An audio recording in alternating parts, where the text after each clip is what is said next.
When billionaire Adrian Blackwell saw his pregnant ex-wife collapse on a busy Los Angeles sidewalk, he thought he was witnessing a medical emergency. He had no idea he was about to uncover the most twisted conspiracy of his life. Elena Martinez wasn't just homeless and starving. She was the target of an elaborate scheme designed to destroy her completely and steal the most precious thing she had. What started as a chance encounter would expose corruption reaching the highest levels of power and force a man to choose between his empire and his soul. This is the story of how far someone will go for revenge and how far someone else will go for redemption. You won't believe what happens next. The Los Angeles traffic stretched endlessly ahead, a river of brake lights bleeding red into the smoky afternoon sky. Adrian Blackwell drummed his manicured fingers against the leather steering wheel of his black Tesla, his jaw tight with the familiar irritation of being trapped among the masses. Beside him, Victoria Sterling scrolled through her phone with practiced indifference, her diamond engagement ring catching the light as she swiped past another charity event invitation. "The Henderson Gala is next week," Victoria said without looking up, her voice carrying the entitled drawl of old money. "We need to be seen there. Your reputation needs some polishing after that housing development scandal."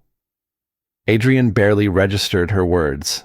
His mind was elsewhere, calculating profit margins and acquisition targets. Success had always been his drug of choice, and today's merger had given him another fix. 3.7 million in profit from a single signature. Not bad for a kid who'd grown up in a trailer park. The traffic lurched forward, then stopped again. Through the tinted window, Adrian watched the usual urban theater unfold. Street vendors hawked wilted flowers to commuters. A homeless man pushed a shopping cart loaded with his entire world. A young mother juggled groceries while trying to calm her crying toddler. Then his breath caught. On the crowded sidewalk near the entrance of a small coffee shop, a woman stumbled. Her hand flew instinctively to her swollen abdomen, a gesture so protective and familiar that it sent a shock of recognition through Adrian's chest. She was slender despite her pregnancy, her dark hair escaping from a messy ponytail. Her clothes hung loose, clearly second-hand, but there was something about the way she carried herself. The world seemed to slow as she crumpled to the concrete. "Elena," he whispered. "What did you say?" Victoria's voice cut through his trance, but Adrian was already throwing open the car door. "I have to go." "Go, Adrian. What are you doing?" "We have the meeting with the investors in 20 minutes." But Adrian was already weaving through the stalled cars, his Italian leather shoes pounding against the asphalt. His heart hammered against his ribs as he pushed through the small crowd that had gathered around the fallen woman. "Let me through," he commanded, his voice carrying the authority that had built his empire. He knelt beside her, and his worst fears were confirmed. Elena Martinez, his ex-wife, lay unconscious on the dirty sidewalk, her face pale as paper, her lips tinged blue. Her hands were positioned protectively over her pregnant belly, even in unconsciousness, defending the life growing inside her. "Someone call 911, Adrian barked to the crowd. A teenager was already on his phone, speaking rapidly to emergency services. Elena's eyelids fluttered open, revealing the warm brown eyes that had once looked at him with such love, such trust. Now they held only confusion and pain. When her gaze focused on his face, disbelief flooded her features. "Adrian." Her voice was barely a whisper, fragile as spun glass. "Don't try to talk," he said, surprised by the roughness in his own voice. "Help is coming." She looked so small, so fragile.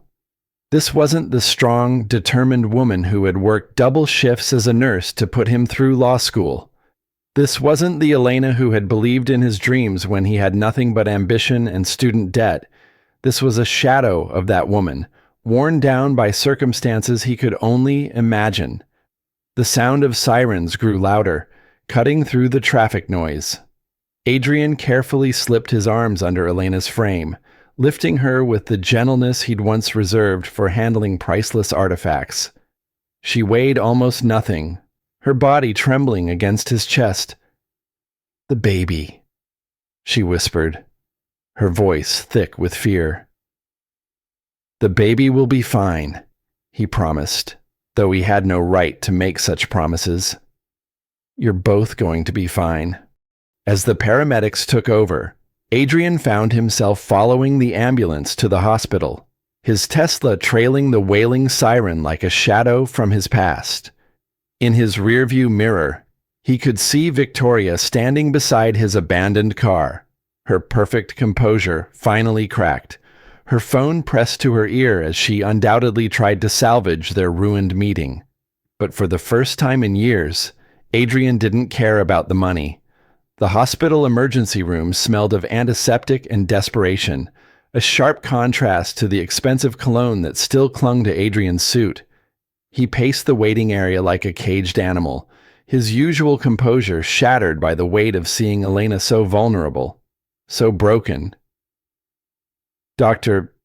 Sarah Chen emerged from the treatment area, her scrubs wrinkled from a long shift, her expression professionally neutral. "Mr. Blackwell, you're listed as the emergency contact. How is she?" The words came out rougher than he intended. "Severe dehydration and malnutrition. Her blood sugar is dangerously low, and she's showing signs of gestational diabetes that's been left untreated." Dr. Chen's voice carried a hint of accusation. "How long has she been living without proper medical care?" Adrian's stomach twisted. "I don't know. We've been divorced for over a year. The baby appears stable for now, but Ms. Martinez needs immediate intervention, proper nutrition, rest, and prenatal care. Her current living situation is not sustainable for a healthy pregnancy." "What living situation, doctor?" Chen studied his face carefully. "She gave her address as her car. Mr. Blackwell, she's been living in her car." The words hit him like a physical blow.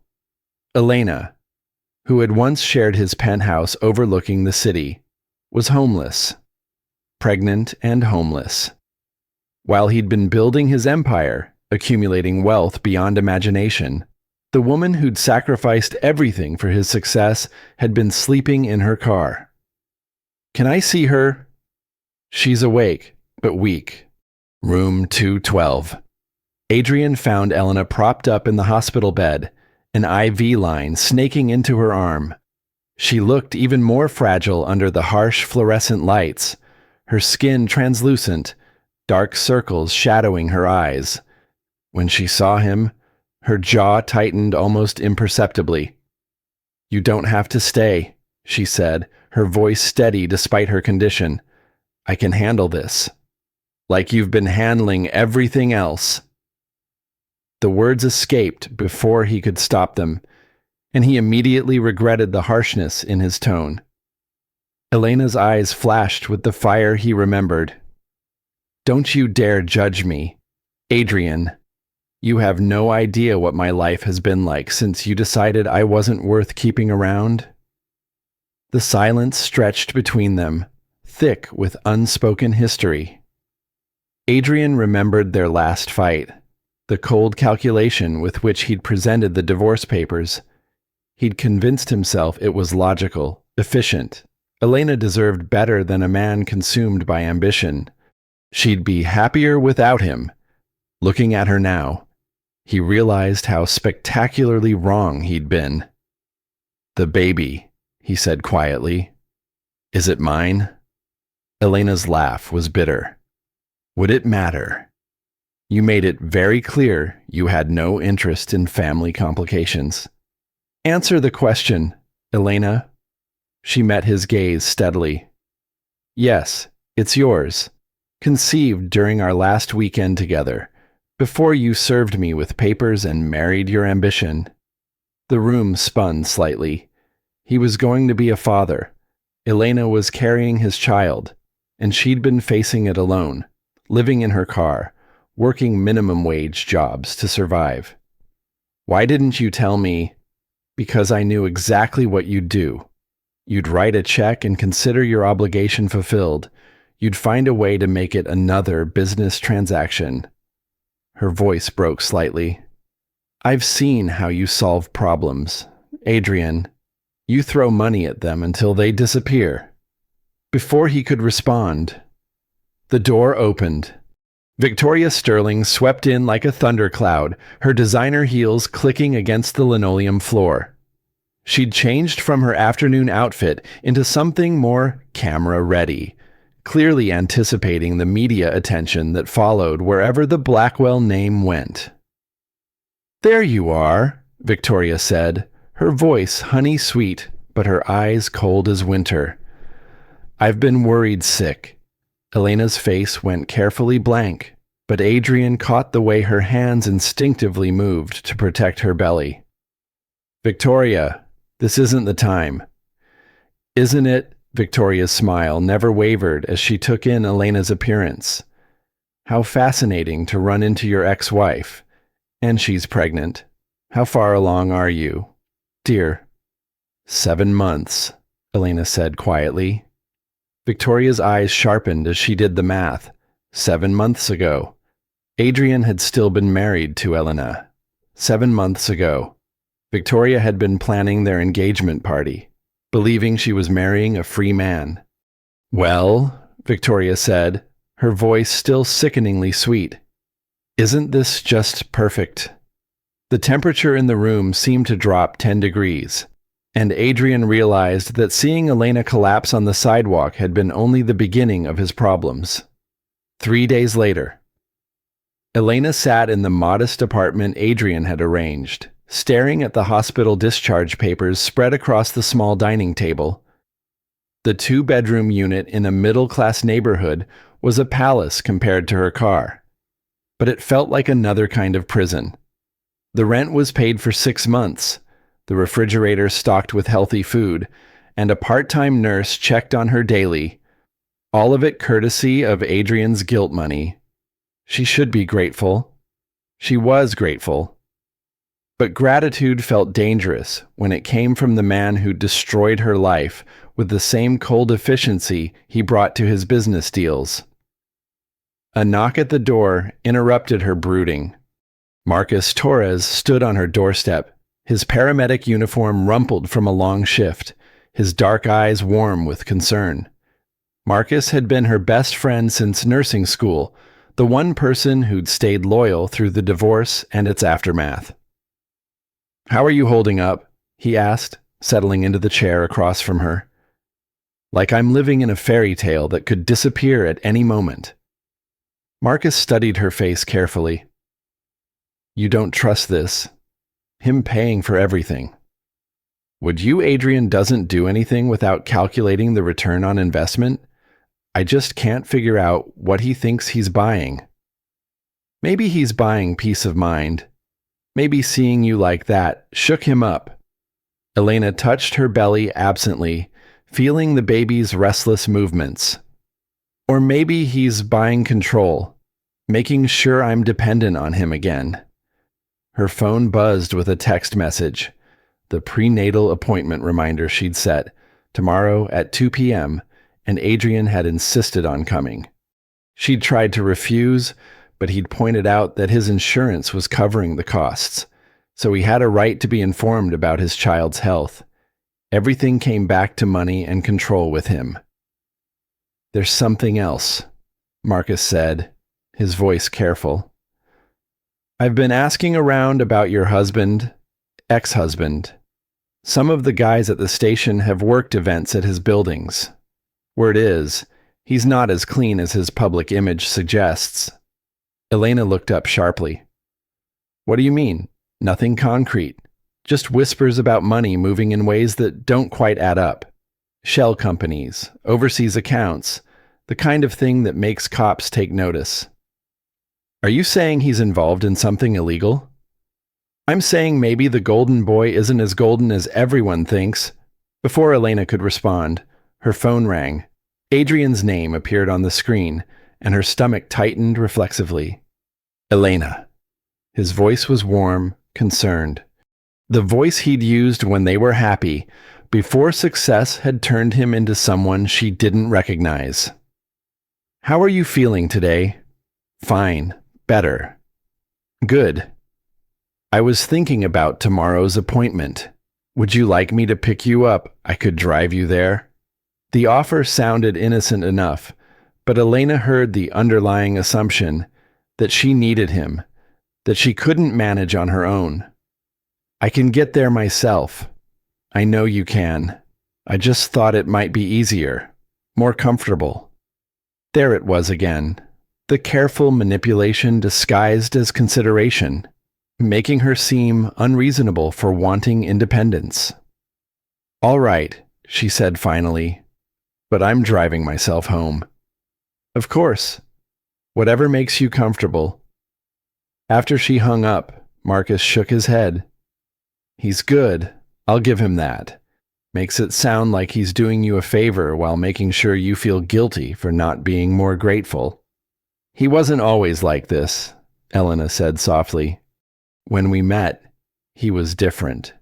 Driven, yes, but there was warmth in him, vulnerability.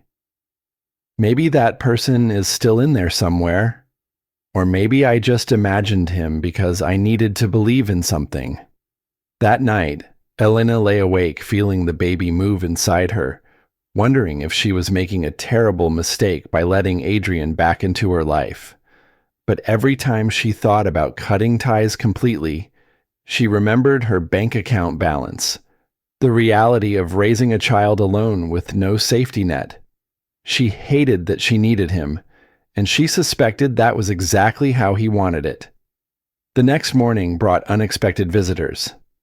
Elena opened her door to find 2 police officers, their expressions professional but not unfriendly. Ms. Martinez, we need to ask you some questions about your relationship with Adrian Blackwell. Elena's heart stopped. What kind of questions? May we come in? As they settled in her living room, Elena felt the baby kick urgently, as if sensing her distress. We're investigating some financial irregularities in Mr. Blackwell's business dealings, the older officer explained. We understand you were married to him until recently. Yes, but I don't know anything about his business. He kept that separate from our personal life. Did you ever notice any unusual activities? Large cash deposits, meetings with people who seemed out of place, travel to unusual destinations. Elena's mind raced back through their marriage, searching for red flags she might have missed. There had been late-night phone calls, hushed conversations that stopped when she entered a room, business trips that seemed to involve more secrecy than necessary. I don't know, she said honestly. Maybe, but I can't be sure. The officers exchanged glances. Ms. Martinez, if you remember anything that might be relevant, please call us. And be careful. If Mr. Ben Blackwell is involved in what we think he might be involved in, you could be in danger. After they left, Elena sat in her comfortable apartment that suddenly felt much less safe, wondering if she'd just stepped into a trap much more complex than she'd realized. The prenatal appointment should have been routine. Elena had attended dozens of them alone, finding comfort in the steady rhythm of her baby's heartbeat, the grainy images on the ultrasound screen that proved life was growing inside her despite everything that had gone wrong. But sitting beside Adrian in Dr. Martinez's office, watching his face as he saw their child for the first time, Elena felt her carefully constructed walls beginning to crack. Is that the head? Adrian asked, his voice soft with wonder. Yes, and there's the spine, Dr. Martinez said, moving the ultrasound wand to capture different angles. Everything looks very healthy. The baby's growth has improved significantly since Ms. Martinez began receiving proper nutrition. Elena caught the subtle accusation in the doctor's tone and felt Adrian tense beside her. He'd been asking questions about her medical history, clearly horrified by what he'd learned about her living conditions. "When will we know the gender?" Adrian asked. Elena noticed the pronoun but didn't correct him. There was something seductive about not facing this alone, about sharing the weight of responsibility and decision-making. "We can find out today if you'd like." Elena looked at Adrian, seeing genuine excitement in his eyes. For a moment, he looked like the man she'd fallen in love with in law school, the one who'd talked about the future with such passion, who'd made her believe they could build something beautiful together. "It's a girl," Dr. Martinez announced, smiling at the screen. Adrian's hand found Elena's, his fingers intertwining with hers in a gesture that felt both foreign and achingly familiar. "A daughter," he whispered. "Have you thought about names?" Dr. Martinez asked. "Sophia," Elena said without thinking. "I've always loved the name Sophia." "Sophia Blackwell," Adrian said, testing the sound. "It's perfect." Elena's heart skipped. She hadn't planned on the baby taking his name, but the way he said it, with such certainty and pride, made her realize how much she'd missed having someone to share these moments with. Over the following weeks, Adrian's presence in her life became routine. He attended every appointment, brought groceries, and spent evenings talking about their daughter's future. He showed her nursery furniture catalogs and college savings plan options. He talked about teaching Sophia to drive, about walking her down the aisle at her wedding. For the first time since the divorce, Elena allowed herself to hope. The turning point came on a rainy Thursday evening. Elena was struggling to assemble a crib Adrian had delivered, her pregnant belly making it impossible to maneuver the pieces properly. When he arrived with dinner, he found her sitting on the floor surrounded by scattered hardware, tears of frustration streaming down her face. "Hey," he said softly, kneeling beside her. "What's wrong?" "I can't do this," she sobbed. "I can't even put together a stupid crib. How am I supposed to raise a child?" Adrian pulled her into his arms, and she let him. She let herself remember what it felt like to be held, to be comforted, to not carry every burden alone. "You're the strongest person I know," he murmured against her hair. "You're going to be an amazing mother." "I'm scared, Adrian. I'm so scared." "I know, but you don't have to do this alone. I'm here. I'm not going anywhere." That night, he stayed late to finish assembling the crib. Elena fell asleep on the couch watching him work, and when she woke the next morning, she found him covered by a blanket in the armchair beside her, still fully dressed. He'd stayed. He'd kept watch over her and their daughter. Maybe he really had changed. Elena's newfound sense of security lasted exactly 2 weeks. She was walking back from a grocery run when she saw the news van parked outside her building. Her stomach dropped as she recognized the reporter microphone testing equipment on the sidewalk. Her phone rang before she could decide whether to approach or flee. "Elena, don't talk to them." Adrian's voice was sharp with urgency. "Don't say anything to anyone." "What's happening?" "Someone leaked our situation to the press. They're calling it a scandal.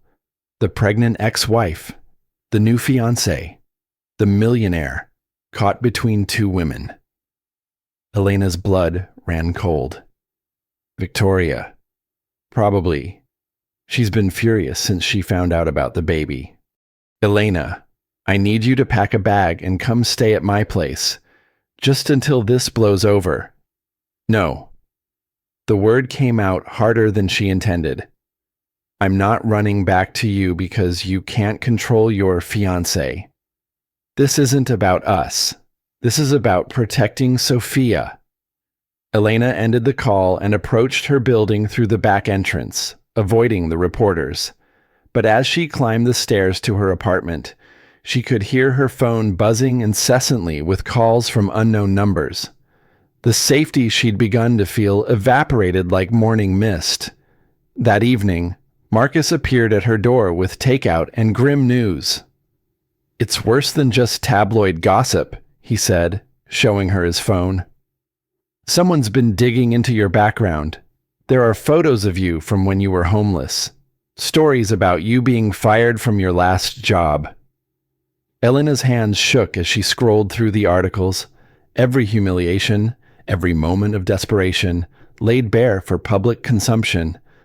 "They're making me look like a gold digger who got pregnant on purpose." "We know that's not true. Do we?" Elena looked at Marcus with haunted eyes. "Maybe I did want this. Maybe part of me hoped that if I had his baby, he'd come back. Elena, don't let them get in your head." But it was too late. The seed of doubt had been planted, and Elena couldn't shake the feeling that she'd walked willingly into a trap that was only beginning to close around her. The restraining order arrived on a Tuesday morning, delivered by a sheriff's deputy with apologetic eyes and a manila envelope that would change everything. Elena stared at the legal documents, her coffee growing cold as she tried to process the words. Victoria Sterling was requesting immediate protection from Elena Martinez, citing harassment, stalking, and threatening behavior toward both herself and her unborn child. "Unborn child," Elena whispered to the empty apartment. According to the filing, Victoria was 3 months pregnant with Adrian's baby. The documents claimed Elena had been making threatening phone calls, following Victoria to various locations, and had even vandalized her car in a jealous rage. Elena's hands trembled as she reached for her phone to call Adrian, but stopped when she read the next paragraph. The restraining order specifically prohibited any contact with Adrian Blackwell, as he was listed as a potential victim of Elena's allegedly unstable behavior. She was trapped. Marcus arrived within an hour of her panicked phone call, his face grim as he reviewed the legal papers. "This is completely fabricated," he said. "You've been to maybe 3 places in the past month: the grocery store, the doctor's office, and here. But how do I prove that it's her word against mine, and she has money for better lawyers? We'll figure this out. But Elena, you need to be very careful. Don't go anywhere near Adrian or Victoria.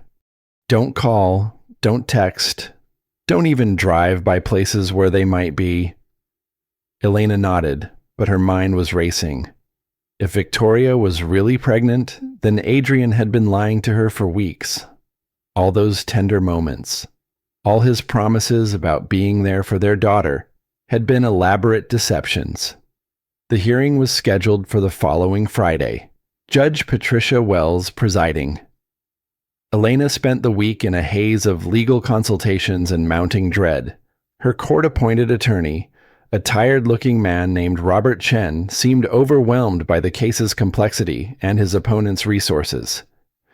"Ms. Sterling has some very compelling evidence," he admitted during their brief meeting. "Security footage, phone records, witness statements." "All fake," Elena insisted. "I've never contacted her.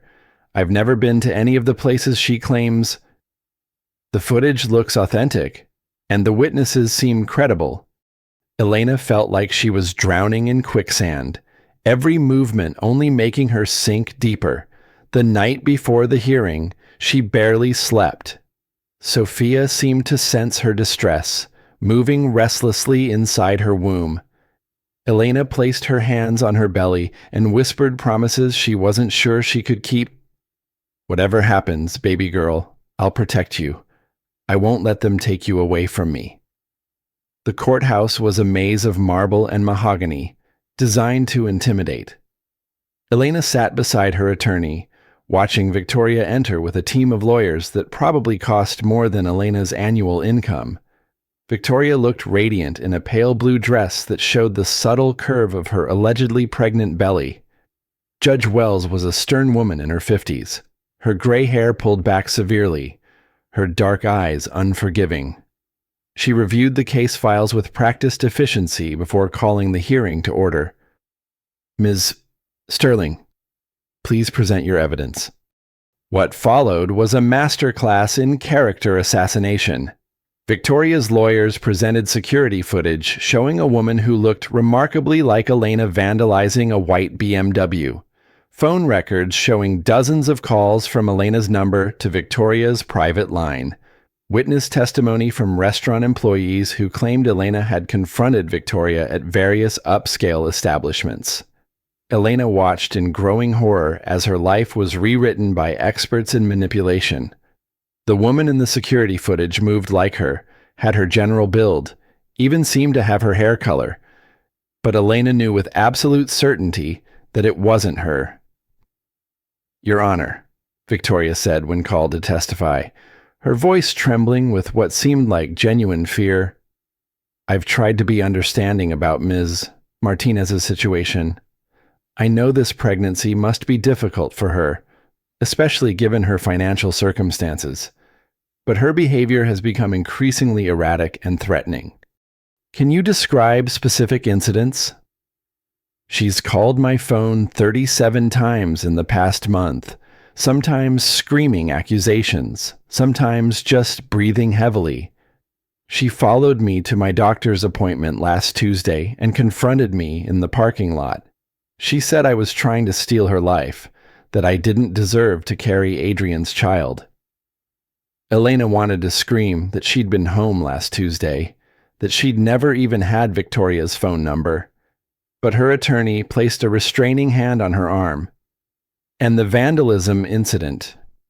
My car was destroyed outside my apartment building. The word whore was keyed into the paint, and all 4 tires were slashed. The security cameras caught her doing it. Judge Wells reviewed the footage on a tablet, her expression grave. Ms. Martinez, how do you respond to these allegations? Elena stood on shaking legs. Your Honor, I've never contacted Ms. Sterling. I've never been to her apartment building or any of the places she's mentioned. I don't even know her phone number. The evidence suggests otherwise. The evidence is fabricated. That woman in the video isn't me. Judge Wells looked skeptical. Are you suggesting that Ms. Sterling has gone to elaborate lengths to frame you? Yes, Your Honor. That's exactly what I'm suggesting. For what purpose? Elena looked around the courtroom, realizing how insane her theory sounded. Because she wants my baby. The words hung in the air like an accusation too wild to be believed. Judge Wells made some notes, her expression unreadable. Given the evidence presented, I'm granting a temporary restraining order, Ms. Martinez. You are to have no contact with Ms. Sterling or Mr. Blackwell. You are prohibited from coming within 500 feet of their residences, workplaces, or any location where they might reasonably be expected to be present. Elena felt the world tilt sideways. Your Honor, Mr. Blackwell is the father of my child. How can I be prohibited from contacting him? You should have considered that before engaging in threatening behavior. This order will remain in effect until a full hearing can be scheduled to address custody arrangements. Custody arrangements? Elena realized with growing horror that this wasn't just about keeping her away from Adrian and Victoria. This was about taking her daughter. As she stumbled out of the courthouse, Elena felt like she was living in a nightmare where the rules of reality no longer applied. Someone had declared war on her life, and she was losing battles she didn't even know she was fighting. Marcus was waiting by his car, his face etched with worry. What happened? They won, Elena said simply. They won everything. That night, alone in her apartment with her phone disconnected and her future crumbling around her, Elena made a decision that would change everything. She was done being a victim. Marcus Torres had always prided himself on being a good friend, but as he sat in his apartment at 2 a.m. researching Victoria Sterling's background, he realized friendship sometimes required crossing lines he'd never crossed before. Elena was falling apart. The restraining order had cut her off from Adrian completely, just weeks before their daughter's birth. She'd stopped eating properly, stopped sleeping, and spent most of her time staring out the window like a prisoner planning an escape. "There has to be something," Marcus muttered to his laptop screen, scrolling through social media profiles and public records. Nobody's this perfect. Victoria Sterling's life read like a fairy tale. Born to a prominent family, educated at exclusive schools, involved in multiple charities. Her social media showed a carefully curated existence of gallery openings, charity galas, and exotic vacations. She looked happy, successful, and completely legitimate. But Marcus had learned to spot lies during his years as a paramedic. People in crisis revealed their true selves, and something about Victoria's performance in court had felt rehearsed. He called in a favor from his ex-girlfriend Sarah, who worked as a nurse at Cedars-Sinai. "I need you to check if someone's a patient there," he said. "Victoria Sterling. She's supposedly 3 months pregnant." "Marcus, I can't just look up random people's medical records. That's illegal." "This isn't random. My best friend is being destroyed by this woman, and I think she's lying about being pregnant." Sarah was quiet for a long moment. "What's her date of birth?" Marcus gave her the information from Victoria's public profiles. "I'll see what I can find. But if I get in trouble for this, you owe me big time." An hour later, Sarah called back.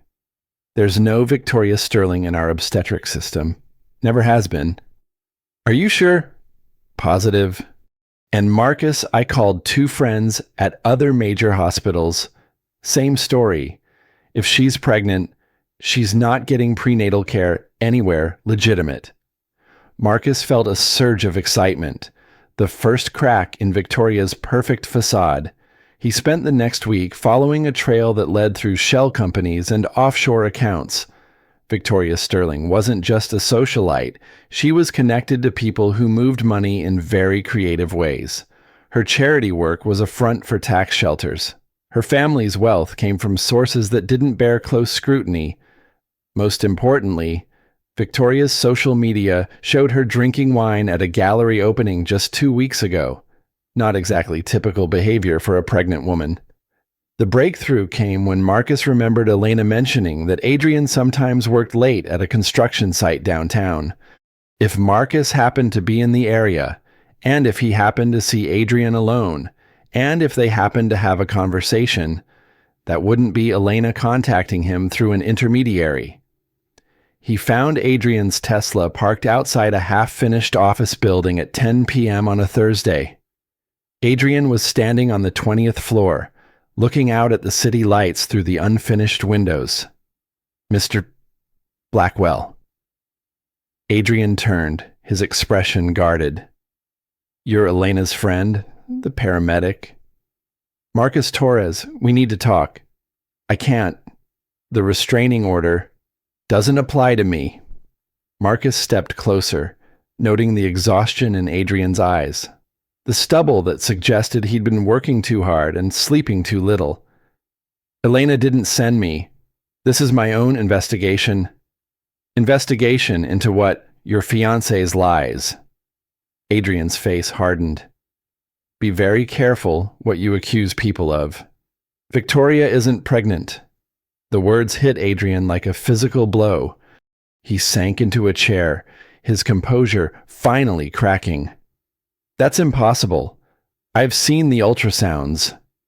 Fake, easily obtained online or from previous pregnancies. She's never been a patient at any obstetrics practice in the city.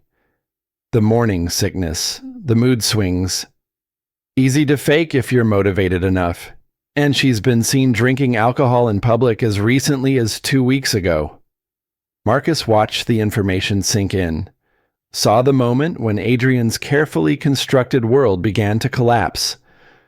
Why would she lie about something like that? Because she found out about Elena's pregnancy and realized her meal ticket was about to walk away. What better way to keep you than to claim she's carrying your child, too? Adrian stood abruptly, pacing to the window. The restraining order, the harassment claims. All fabricated. The security footage shows someone who looks like Elena. But if you analyze it closely, you'll see it's fake. Deepfake technology is sophisticated enough now to create convincing video evidence. How do you know all this? Marcus pulled out his phone, showing Adrian the evidence he'd compiled. Because I spent the last week investigating your fiancé instead of sleeping. Elena is my best friend, and I've watched her get destroyed by people with more money and fewer morals. Adrian studied the photos and documents, his face growing paler with each revelation. If this is true, then Elena is being systematically destroyed by a woman who wants to steal her life, starting with her baby. What do you mean? Marcus met Adrian's eyes steadily. Check the custody hearing documents. Victoria is listed as a potential guardian for Sophia. She's not just trying to keep you away from Elena. She's trying to position herself to take your daughter. Adrian's phone buzzed with a text message. He glanced at it, and his face went white. What is it? Victoria. She says Elena violated the restraining order. She's calling the police. Marcus felt ice form in his stomach. Where's Elena supposed to be right now? Home. The order confines her to her apartment except for medical appointments and grocery shopping. Then someone's setting her up again. Adrian was already moving toward the elevator, Marcus close behind. As they raced through the city streets, Marcus couldn't shake the feeling that they were already too late. Elena's apartment building was surrounded by police cars, their red and blue lights painting the brick walls in urgent colors. Through the windows, Marcus could see officers escorting Elena out in handcuffs, her pregnant belly straining against the orange jumpsuit they'd given her. She looked directly at Adrian as they loaded her into the police car, and Marcus saw something in her eyes that chilled him to the bone. Elena had stopped fighting. She'd given up. The county jail cell smelled of disinfectant and despair, and Elena Martinez had never felt more alone in her life. 8 months pregnant, accused of violating a restraining order she'd never actually violated. She sat on the narrow cot watching her hands shake with exhaustion and stress. The baby inside her moved restlessly, as if sensing her mother's distress. Elena placed her hands on her belly and whispered apologies for the chaos she'd brought into their lives. I'm sorry, Sophia. I'm so sorry you're going to be born into this mess. The charges were serious: felony stalking, violation of a court order, criminal harassment. Elena's court-appointed attorney had been blunt about her chances. The evidence against you is overwhelming, Robert Chen had said during their brief consultation. Security footage, witness testimony, digital evidence. Ms. Sterling has documented every violation meticulously, because she's the one creating the violations. Elena had insisted, but even she could hear how desperate she sounded. The district attorney is willing to negotiate. If you plead guilty to the stalking charges and agree to surrender parental rights voluntarily, they'll recommend probation instead of prison time. Elena had stared at him in disbelief. Surrender my daughter. Given your circumstances, it might be the best option. Ms. Sterling and Mr. Blackwell can provide the kind of stable home environment that... Get out. Elena's voice had been deadly quiet. Get out, and don't come back unless you're planning to actually defend me. Now, 3 days later, Elena was beginning to understand the true scope of the trap she was in. Victoria hadn't just stolen Adrian, she'd systematically destroyed Elena's credibility, her freedom, and her future. The perfect crime, executed with precision and unlimited resources. The guard's voice interrupted her thoughts. Martinez, you have a visitor. Elena expected to see Robert Chen or perhaps Marcus trying to offer comfort he couldn't really provide. Instead, she found herself face to face with Dr. Sarah Chen, the emergency room doctor who treated her the day she collapsed. Dr. Chen, what are you doing here? Call me Sarah, and I'm here because something about your case has been bothering me for weeks. Sarah sat across from Elena in the visiting room, her expression serious. I've been practicing medicine for 15 years, and I've learned to recognize when something doesn't add up. Your supposed harassment of Victoria Sterling doesn't match the psychological profile of the woman I treated. You believe me. I believe that someone is playing a very sophisticated game, and you're being used as a pawn. Sarah leaned forward. Elena, I need to ask you something, and I need you to be completely honest. Have you ever given anyone access to your medical records? What, no? Of course not. Because someone has been accessing them multiple times over the past 6 weeks. Someone with administrative privileges at the hospital system. Elena's heart stopped. What are you talking about? Your pregnancy records? Your previous addresses? Your employment history? Even your mental health records from after your divorce? Someone's been building a comprehensive file on your vulnerabilities. How is that possible? Sarah's expression darkened. Judge Patricia Wells sits on the hospital's board of directors. She has administrative access to all medical records in the system. The room spun around Elena. The judge is working with Victoria. I can't prove it yet, but the access logs don't lie. Judge Wells reviewed your file the day before your restraining order hearing. She knew about your depression after the divorce, your financial struggles, your medical history. She knew exactly how to paint you as unstable. Elena felt sick. They've been planning this for weeks, months, possibly. Elena, there's something else. I've been researching Victoria Sterling's background, and her family has connections to several judges in the county system. They've been buying favorable rulings for years. Can you prove any of this? I'm trying, but I need time, and you don't have much left. Your trial is scheduled for next week, and if you're convicted, I lose Sophia forever. Sarah nodded grimly. Unless we can expose the conspiracy before then. That night, Elena lay awake feeling Sophia's increasingly urgent movements. Her daughter was running out of room, and Elena was running out of time. The stress was affecting the pregnancy. She could feel her body preparing for labor weeks too early. She closed her eyes and tried to think like Adrian used to think, strategically and ruthlessly. Victoria had made one mistake in her perfect plan. She'd assumed Elena would break under pressure, would accept defeat rather than fight back. But Elena had spent the last year surviving on the streets. She'd learned that sometimes the only way to win was to change the rules of the game entirely. When Marcus visited the next morning, Elena was ready. I need you to do something for me, she said without preamble. Something that's going to seem completely insane. Elena, whatever you're thinking, Victoria thinks she's destroyed my credibility. She thinks no one will believe anything I say. But what if I'm not the one saying it? Marcus leaned forward. What do you mean? Elena's smile was sharp as broken glass. I mean, it's time to give Victoria exactly what she wants, and then watch her destroy herself, trying to take it.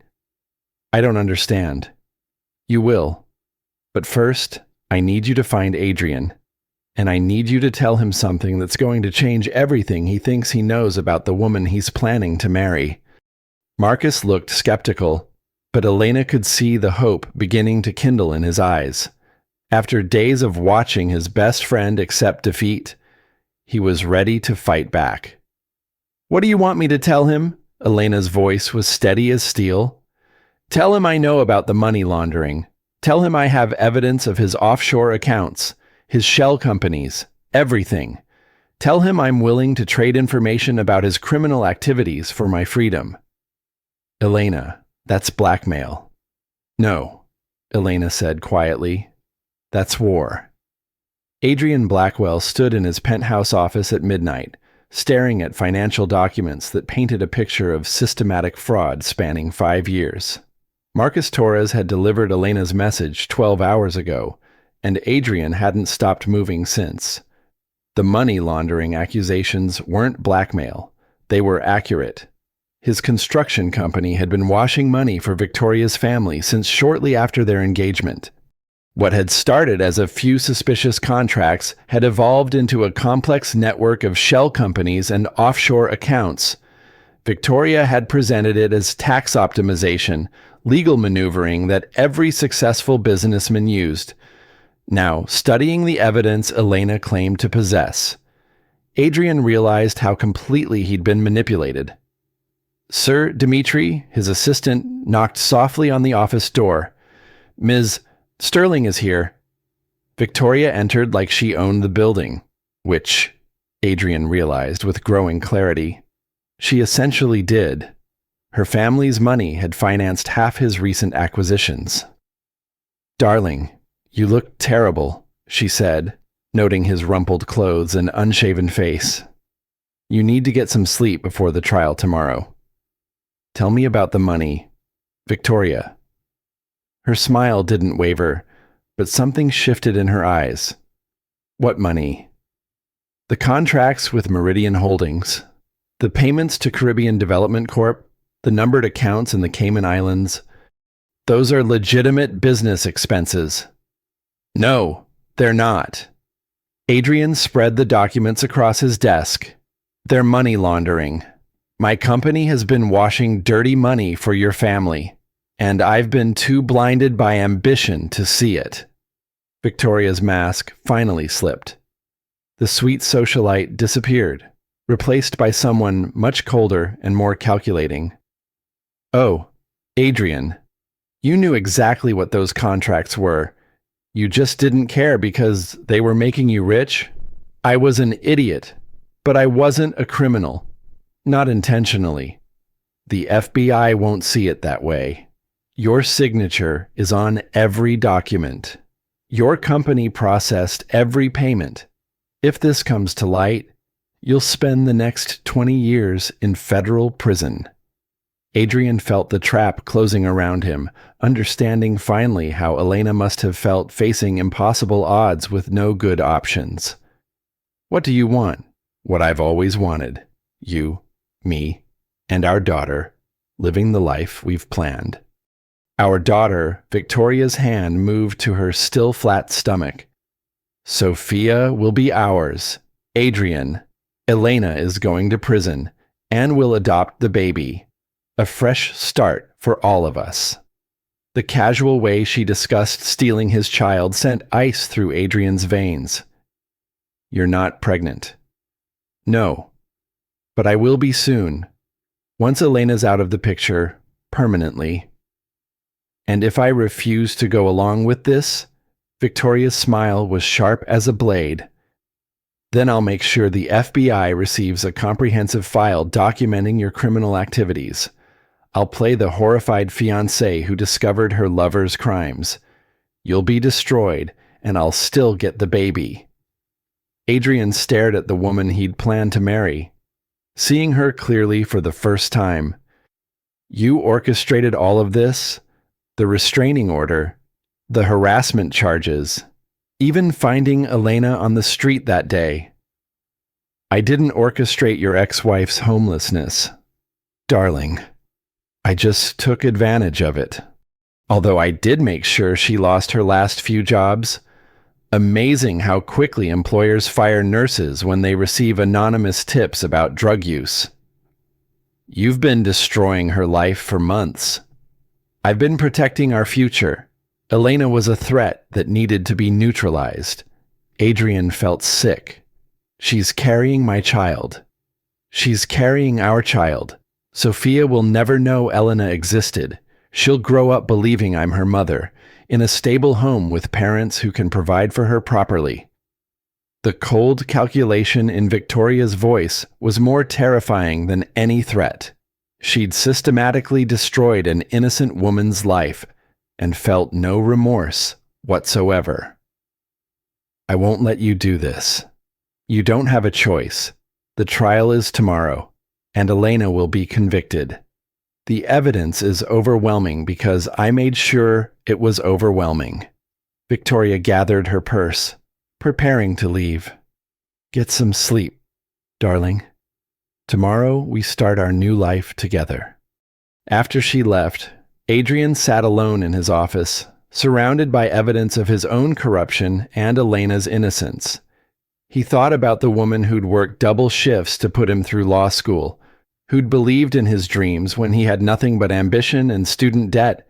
He'd betrayed her twice, once when he'd chosen success over love, and again when he'd been too blind to see the trap being laid around her.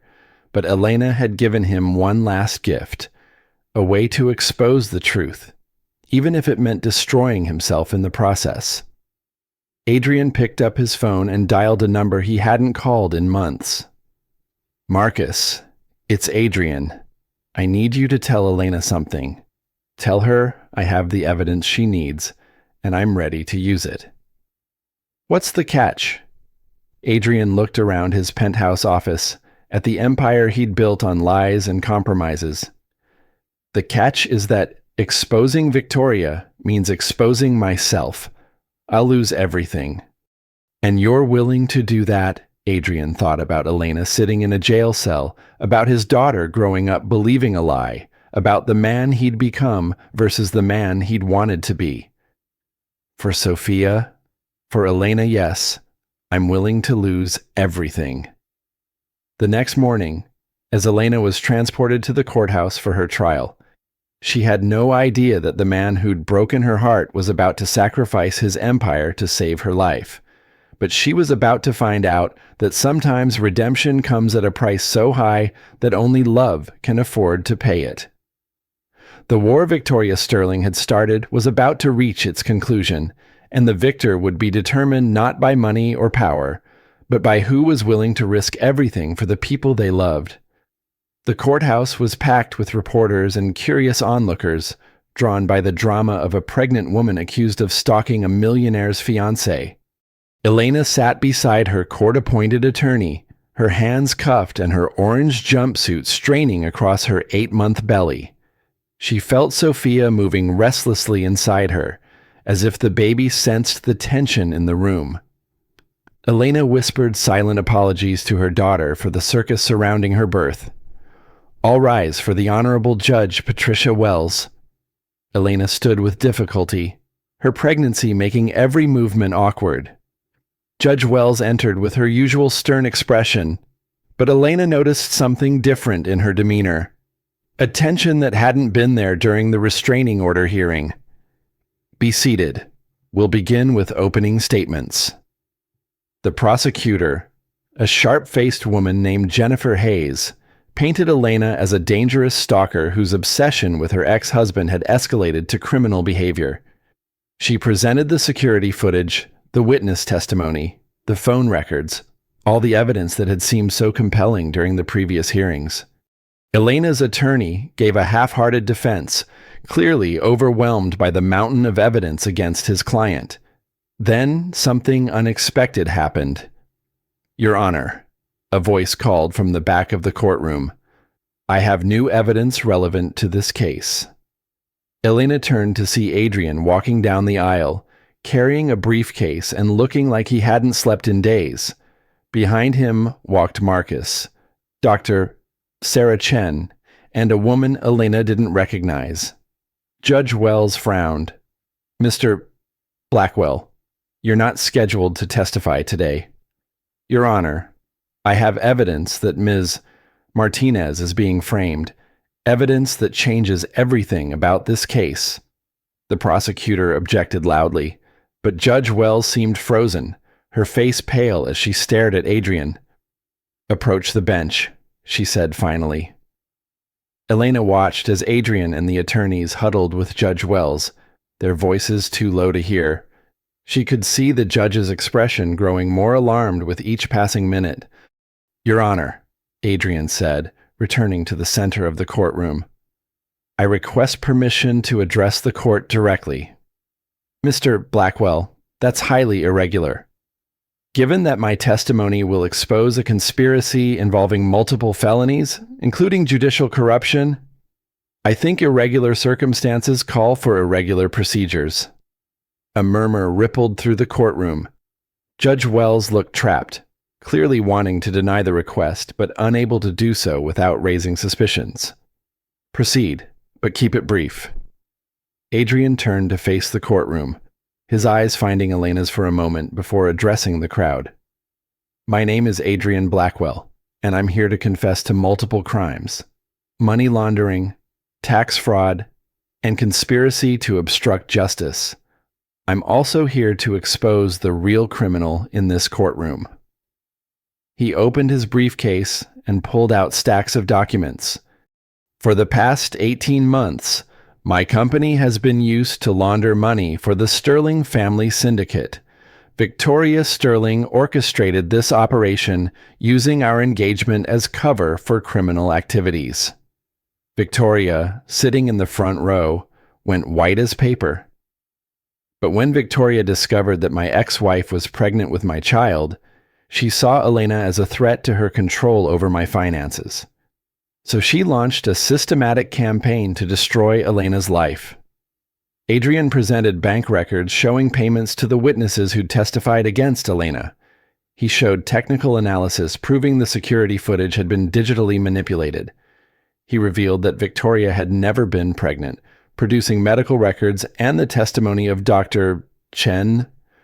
"Most damaging of all," Adrian continued, "Victoria bribed Judge Wells to ensure favorable rulings in this case." The courtroom erupted. Judge Wells banged her gavel frantically, but the chaos had already begun. "I have audio recordings of Victoria discussing the bribes, email communications detailing the frame-up, and financial records showing payments from Sterling family accounts to several court officials." Elena watched in amazement as her nightmare began to unravel.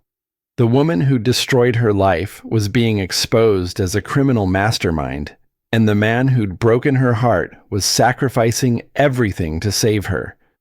But Victoria Sterling wasn't finished. "You can't prove any of this," she screamed, standing up in the gallery. "Adrian is lying to protect his pregnant ex-wife. He's the one who's been laundering money, and now he's trying to frame me to save himself." "Actually," said the woman Elena didn't recognize, stepping forward, "I can prove everything Mr. Blackwell just said." She held up an FBI badge. "Special Agent Lisa Rodriguez. We've been investigating the Sterling family operation for 2 years. Mr. Blackwell contacted us yesterday and agreed to cooperate fully in exchange for immunity." Victoria's face went through a series of expressions: shock, rage, and finally, calculating coldness. "You think this changes anything?" she said to Elena. "You're still the homeless drug addict who can't take care of a child. Even if these charges are dropped, you're not fit to be a mother." Elena struggled to her feet, her pregnancy making the movement difficult, but her resolve absolute. "You're right about one thing," Elena said, her voice carrying clearly through the courtroom. "I'm not the same person I was when Adrian left me. I'm stronger.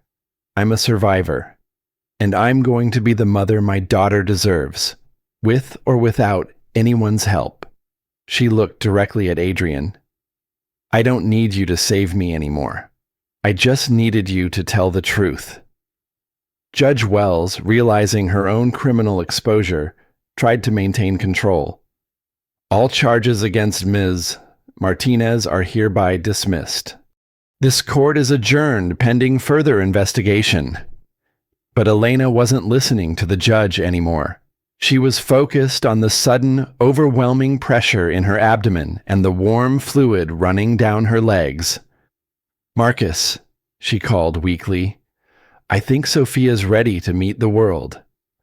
As chaos erupted around her and Victoria Sterling was led away in handcuffs, Elena Martinez went into labor in a courthouse, surrounded by the wreckage of lies and the promise of truth, finally setting her free. 6 months later, Elena Martinez stood in the nursery of her new apartment, watching her daughter sleep peacefully in the crib Adrian had assembled all those months ago. Sophia was perfect. Dark hair like her mother's, determined chin like her father's, and an impressive set of lungs that she wasn't shy about using.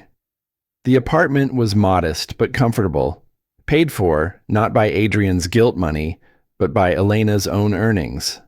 The whistleblower reward from the FBI had been substantial, and Elena had used it to finish her nursing degree and start a small home healthcare business. She was finally, truly independent. A soft knock at the door interrupted her thoughts. Marcus stood on her doorstep with coffee and the warm smile that had gotten her through the darkest period of her life. "How's our girl today?" he asked, following Elena into the kitchen. "Fussy. I think she's getting another tooth."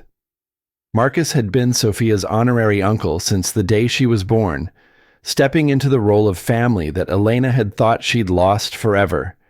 He'd been there for every milestone, every sleepless night, every moment of joy and exhaustion that came with single motherhood. "Any word from the appeals court about Victoria's sentencing?" Marcus asked. Elena nodded. 25 years for racketeering, money laundering, and judicial corruption. Judge Wells got 15 years. Turns out they'd been running this scheme for a lot longer than anyone realized. And Adrian. Elena's expression grew more complicated. Still cooperating with the feds. The immunity deal kept him out of prison, but he lost everything else. His company, his assets, his reputation. "Do you feel sorry for him?" Elena considered the question while warming Sophia's bottle. "I feel sorry for the man he could have been, but the man he chose to become that man got exactly what he deserved." Adrian had tried to contact her several times after Victoria's arrest. He'd sent letters from federal holding, expressing his remorse and his desire to be part of Sophia's life. Elena had read them all, then filed them away unanswered. Some bridges, once burned, couldn't be rebuilt. "He's getting out of federal custody next week," Marcus said carefully. "He'll probably try to see Sophia." "He can try, but I won't make it easy." Elena had learned hard lessons about trust and forgiveness. She'd forgiven Adrian for his betrayal, not because he deserved it, but because holding on to anger was exhausting. But forgiveness didn't mean forgetting. And it certainly didn't mean allowing him back into their lives without proving he'd fundamentally changed. Sophia's cry interrupted their conversation.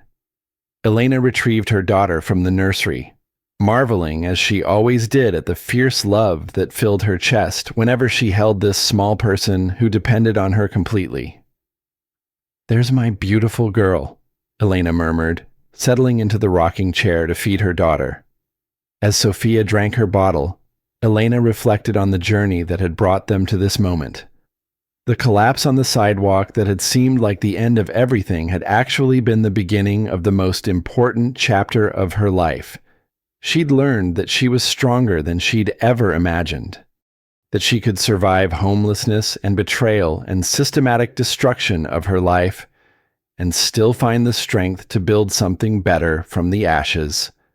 Most importantly, she'd learned that she didn't need anyone else to complete her story. A year ago, Elena had been a broken woman sleeping in her car, convinced that her life was over. Now she was a successful businesswoman, a devoted mother, and a survivor who'd turned her pain into purpose. The doorbell rang, and Marcus went to answer it.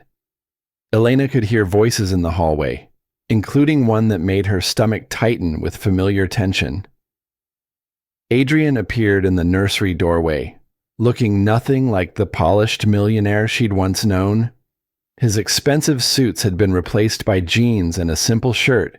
His perfectly styled hair was longer, less controlled.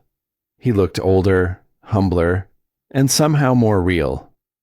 "Hello, Elena." "Adrian." She didn't stand, didn't invite him in. Sophia had finished her bottle and was dozing against Elena's shoulder. "She's beautiful," he said softly, his eyes fixed on their daughter. "She looks like you." "What do you want?" "To apologize, to try to make amends for what I put you through." Elena studied his face, looking for signs of the man who'd coldly presented her with divorce papers, who'd chosen money over love, who'd been too blind to see the trap closing around the mother of his child. "Apologies are easy. Adrian, what are you going to do to earn forgiveness?" "Whatever it takes. I've spent the last 6 months in therapy, working through my issues with success and control. I've liquidated my remaining assets to establish a trust fund for Sophia's education. I've started working as a paralegal for a legal aid clinic, helping people who can't afford lawyers." Elena was surprised, despite herself. "A paralegal. Turns out my law degree is still valid, even if I can't practice anymore. I'm helping families navigate the same kind of legal system that almost destroyed you." It was a start, Elena admitted to herself, but it was only a start. "I don't know if I can trust you again," she said honestly. "I don't know if I want to try. I understand. But Elena, I want to be part of Sophia's life. I want to be the father she deserves, not the man I was when I lost you." Sophia stirred in Elena's arms, opening her dark eyes and looking curiously at the stranger in her nursery. Adrian's breath caught as his daughter focused on his face for the first time. "Hi, Sophia," he whispered. "I'm your daddy, and I promise I'm going to spend the rest of my life trying to be worthy of you." Elena felt tears prick her eyes despite her resolve to stay strong. The man standing in her nursery wasn't the Adrian she'd married or the one who'd divorced her. This was someone new, shaped by consequences and humbled by loss. Maybe, just maybe, this was the man she'd always hoped he could become. "She can know you," Elena said finally, "but slowly, on my terms. And if you ever hurt her the way you hurt me—" "I won't, I swear to you, Elena, I won't." As Elena watched Adrian gently touch their daughter's tiny hand, she realized that some stories didn't have perfect endings. They had real endings, complicated and messy and full of possibility. She'd saved herself. She'd built a life worth living. And maybe, just maybe, she was strong enough now to let others be part of it. But this time, she'd be the one setting the rules. This time, she'd never forget her own worth. And if Adrian Blackwell wanted to be part of their family, he'd have to prove every single day that he'd learned the difference between success and happiness, between having everything and having what mattered. Elena Martinez had risen from the ashes of betrayal to build something beautiful. And she'd never let anyone take that away from her again. If this story of justice, betrayal, and second chances moved you, hit that like button and let me know in the comments what you thought about Elena's incredible journey. Have you ever had to rebuild your life from nothing? Share your thoughts below. And if you want more powerful stories of people overcoming impossible odds, subscribe and ring that notification bell.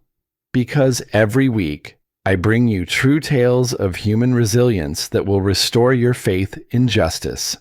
Trust me, you don't want to miss what's coming next.